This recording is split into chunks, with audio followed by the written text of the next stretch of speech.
Good morning. On behalf of CBRE, I'd like to thank you for taking the time to be here this morning. Last year, you might recall, we covered developing trends and their likely effects on the bricks and mortar of retail. And last year in Virginia, we saw Amazon legally use a drone for the first time to deliver supplies to a medical clinic, with the local senator comparing it to the first flight of Kitty Hawk in 1903. How drone delivery evolves, we can only guess. It's also interesting to see that 3 of the top 10 retail companies in the world are now internet-based. And if price earnings are an accurate guide to likely future changes, then comparing Walmart's PE of 14 to Amazon's at 950 gives us an indication of what the market thinks. But it's not just the retail sector that will feel the disruptive influence of developing technologies. The digital disruption is all around us. For example, the world's largest taxi company owns no taxis. The world's largest accommodation provider owns no real estate. Largest telco owns no telecommunications infrastructure. World's most valuable retailer has no inventory. The most popular media owner creates no content. And the world's largest movie house owns no cinemas. And the largest software sellers don't write apps. So, this year, I'd like to talk about the office sector. Looking back over the years, we can see how office space and layouts have always been shaped by the then technologies. Electricity, steel construction, telephone, lifts, telefaxes, air conditioning, cars, computers. We take them for granted now, but they all had an impact on how and where we work. Likewise, the technologies that are evolving today, such as the increasing power of the internet, artificial intelligence, robotics and machine learning, will have a bearing on the workplaces of the future. Modern technology allows us to work remotely. We can be supervised remotely and our output measured. So the cheapest office space for any employer could be their employee's home. So why the need for office space? Well, there are many reasons, such as a collective location promotes teamwork, it sparks creativity, encourages innovation, and provides employees with a place they enjoy to work and interact with their colleagues. With this in mind, the science of workplace strategy is coming to the fore. Workplace strategy combines psychology and building design to create and fit out office space that maximizes productivity and collaboration and teamwork. But before we look too far forward, let us take a look back. You'll see when it comes to office space, there's nothing new about change.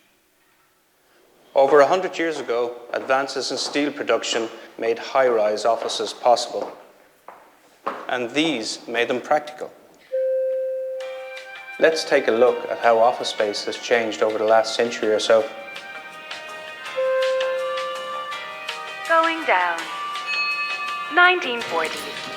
Good morning, Messenger Secretary. The World Wars brought change such that by the mid-1940s, we see machines for adding, tabulating, and duplicating.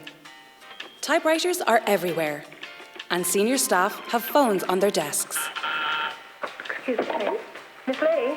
Now let's look forward another 20 years. 1960s. In the 60s, managers and senior figures were given an office of their own. Others sat at a desk in a big open-plan room like this, but with a bunch of other desks. And smoking was probably allowed. You would hear people typing furiously and the constant ringing of telephones. 1980s. Fast forward 20 years and you'll see how much has changed. The densely packed offices of the 70s baby boomers were becoming distant memories.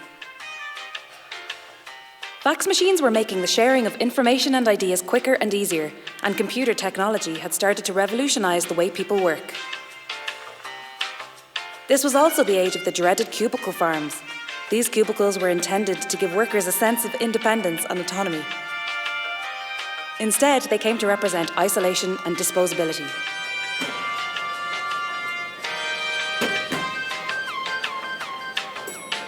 '90s. 10 years later, and the Generation X office worker had a whole set of new toys. The Apple Mac and the portable phone. The freedom to work from anywhere was becoming a real possibility, once you had a signal. Okay, I'm on my way now. Should be with you in about 3 or 4 minutes. 2000. Next came Generation Y, the Millennials, the tech-savvy sons and daughters of the 1970s baby boomers. For this generation, technology was in their DNA. Email, mobile phones that were also their computers, and flat-screen monitors. They first became part of our workplace, and then became part of our lives. 2026.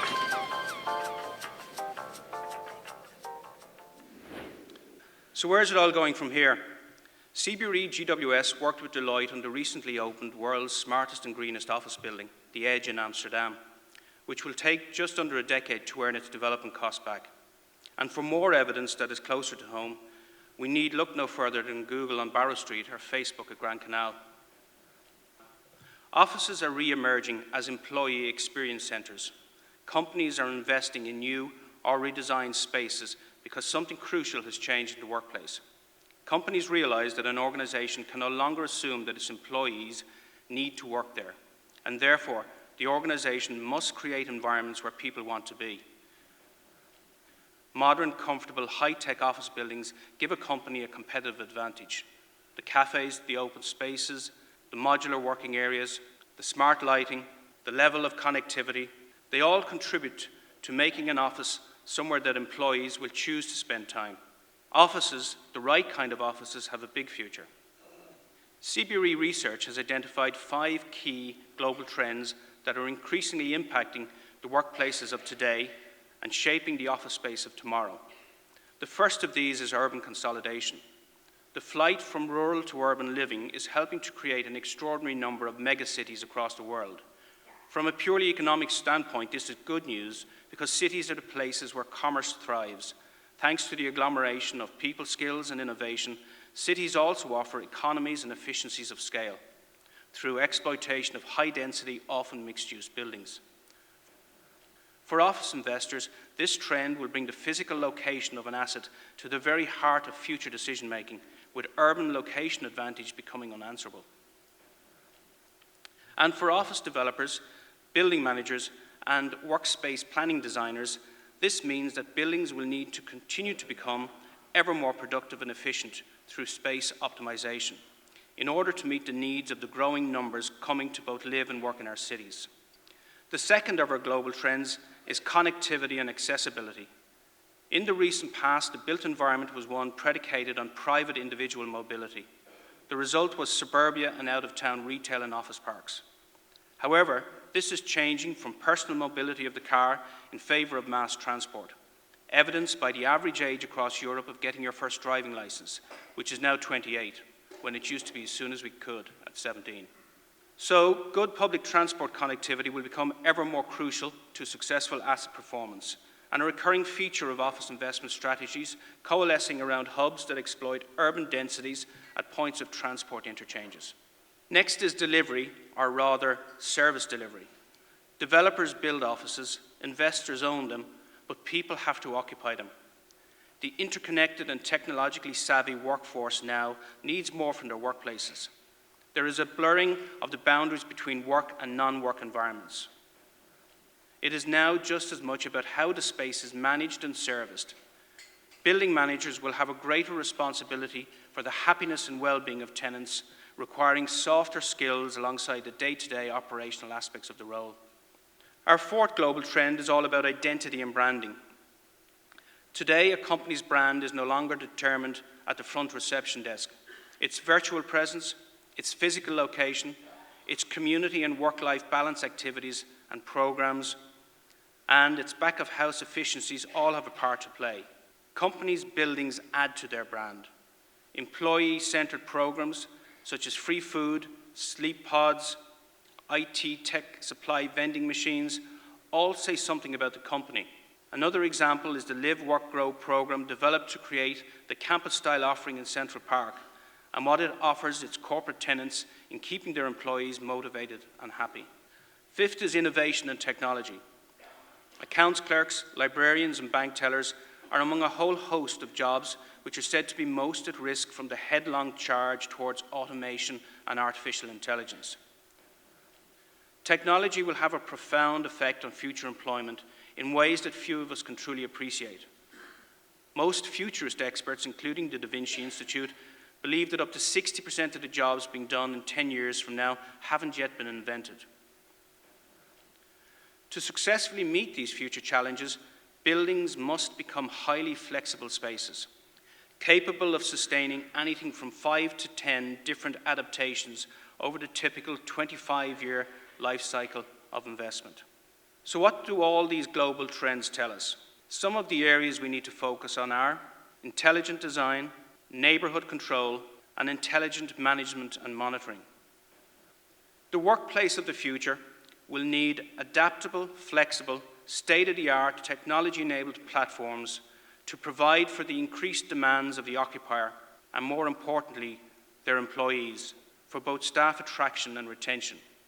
Will require stimulating and creative fit-outs designed to provide a mix of spaces, both individual and group workspaces, to enhance collaboration and creativity. For even the most mobile of workers still require the office to share ideas, as great ideas rarely happen alone. Will be comfortable and inviting and will enrich the individual employee's everyday office experience, offering cafes, gyms, swimming pools, therapy rooms, dry cleaning services, electric car charging bays, bicycle repair stations. Because the happier the staff, the more productive they are, which at the end of the day is still the all-important factor for their employers. So much so that employees are also now our clients.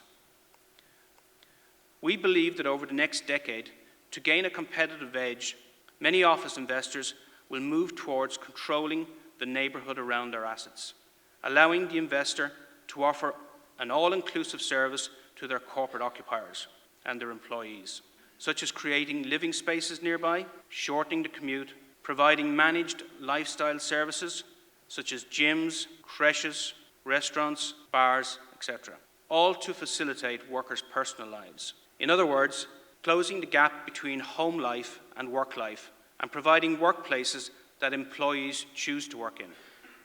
Ironically, what we are likely to move to is very similar to what companies like Cadbury's and Guinness created for their employees over a century ago. Lastly, office buildings of the future will be controlled and managed from a single intelligent nerve centre and must provide for a 5-star service level. As property owners, increasingly our occupier staff are also our clients, all with different needs. Everything from car parking spaces, allocating workstations, recognizing your mobile GPS signal on entering the building and syncing with your Outlook calendar to select and direct you to either a quiet zone or a collaborative zone, depending on the nature of work at hand on that particular day. Personalized lighting preferences and air conditioning settings, and so on. There is a convergence of two fast-rising trends, the Internet of Things and big data aggregation and analysis, creating a building that in a sense functions like a giant semi-autonomous robot capable of controlling some of its own functions. So, what might a typical office day look like in, say, 20 years from now? You might start your day with a 3D holographic video conference with your CEO, then log into your department meeting via your avatar, which can mimic your actual movement and facial expressions. Now, as you work, software tracks which apps you use and for how long, which emails you tend to put off, and the tone of the response in your emails you send. Your body monitoring device will encourage you to get up if you've been sitting around for too long. All your movements are tracked, and your environment, the light, temperature, ambient sound, adjusted accordingly to ensure that you're as comfortable and as productive as possible. In future, machines and humans will work seamlessly together. Indeed, this has already started. Many of you will have experienced CAPTCHA when booking or buying products online. This annoying security task is now being used by computers to help assist with their machine learning. Roughly 30% of what computers scan they cannot read due to creases, stains, etc. So the computers now slice up what they cannot understand and present to us as these security questions online. And based on our human answers, the computers use our responses to figure out what they previously couldn't understand. Many in our business point to Deloitte's remarkable edge building in Amsterdam and say that the future is already here. If it is, it's impressive. with new levels of smartphone connectivity, solar panels that create more electricity than the building uses, super efficient LED lights that require so little of electricity they can be powered using the same cables that carry data for the internet, revolutionary ventilation systems, the most efficient aquifer thermal energy storage system in the world, and an incredible sense of community.